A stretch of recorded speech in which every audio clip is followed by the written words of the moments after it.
is up, everybody? My name is Bosox, and welcome back to another video. Today we're going to be going over the Shadebinder subclass, and what I think are the 4 best fragments for the subclass, combined with the 2 current aspects that we have. And then I'm going to go into some weapon synergies later on in the video that you can use with the subclass, as well as maybe towards the end of the video we'll talk about exotics. The main point of this video, the main purpose of this video is to show you the best way to set up your Shadebinder, and here it is. So, we have the Healing Rift. I think you can run the Healing Rift over the Empowering Rift. You'll see later that we have different ways, ways of getting a damage boost, so we don't really need the Empowering Rift. Then you have Burst Glide, you have Penumbral Blast, which is your freezing melee. We don't have any other melees, and the freezing melee is really important for this build anyway. Then we have Glacier Grenade, and personally, Glacier Grenade isn't my favorite grenade for the, of the Stasis grenades, but it does work best with this subclass because of the first fragment. So, Glacier Grenade, when it's thrown at an enemy, it'll freeze it. It also creates walls that you can shatter for damage. But, if we go over to Whisper of Shards, our first fragment, shattering the Stasis Crystal temporarily boosts your grenade recharge rate. Shattering additional Stasis Crystals increase the duration of this benefit. So by shooting those walls that you've created with your grenade, you are getting grenade recharge rate. Onto the first aspect, we have Frost Pulse. Casting your Rift generates a shockwave that freezes nearby combatants. This is super good and combines really well with our other 3 fragments, but the important thing is we are freezing nearby targets, and freezing is a super important aspect of this subclass and this fragment setup. And so it goes along freezing with our melee, freezing with our rift. It's just another ability we can freeze with, which is really good. We have Ice Flare Bolts, which is shattering a frozen target. Spawn Seekers that track and freeze other nearby targets. So again, just another really powerful way to freeze other targets.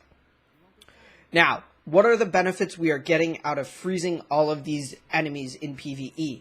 Well, our first one is Whisper of Hedrons.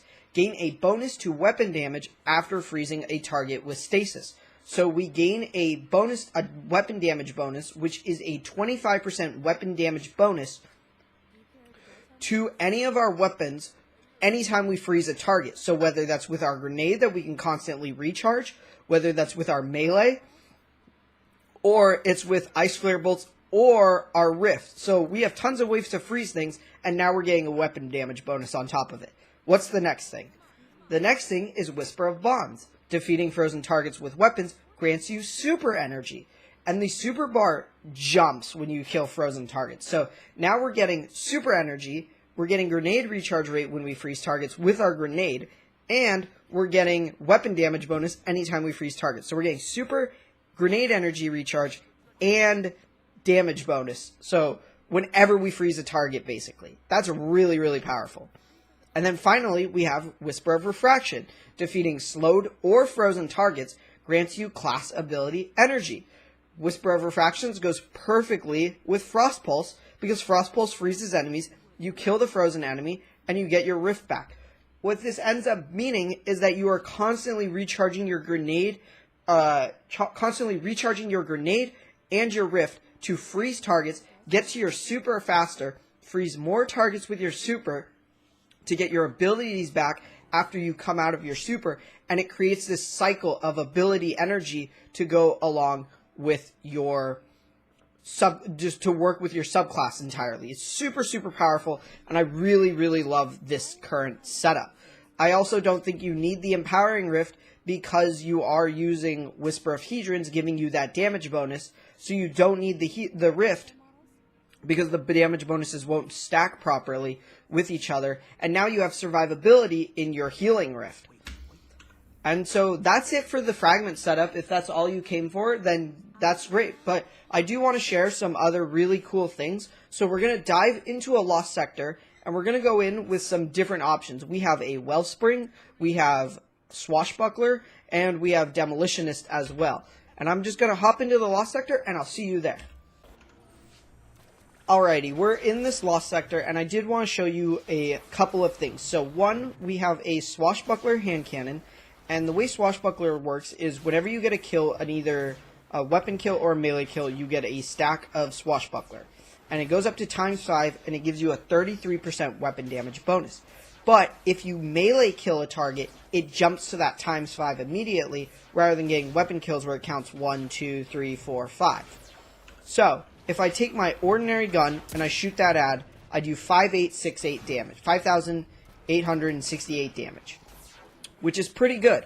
But, one of the really cool things is, if I melee a target, kill him, I get the damage bonus and Swashbuckler at the same time, and I do 9,777 damage. That's huge damage. And that's a 67% damage increase, which is essentially like using Swashbuckler before the Shadowkeep nerfs to all of the damage bonuses. So that's already one great combo. So I think if you're using a gun with Swashbuckler, you're doing something right. One of the other perks I absolutely love in this setup is Wellspring and Demolitionist. So, if I have a Wellspring machine gun right here, and if we wait a second, and I get both of these back, and I throw them at the same time, you'll see I'll start gaining both grenade and melee damage. Alright, so I've reset the room. I'm going to throw my grenade, and we're going to see how many kills it roughly takes to get my grenade back on Wellspring. So I throw my grenade. 1, 2, 3, 4, 5, 6, 7, 8, 9, 10. It's roughly 10 kills to get your grenade back, and I'm on tier 7 discipline, as you can see here. And yeah, so definitely two of the perks I would definitely recommend to go along with the Stasis setup is 100% going to be Swashbuckler and Wellspring. You can also rock Demolitionist, but remember, Demolitionist isn't going to get you your melee back, which is just another really powerful way to freeze enemies.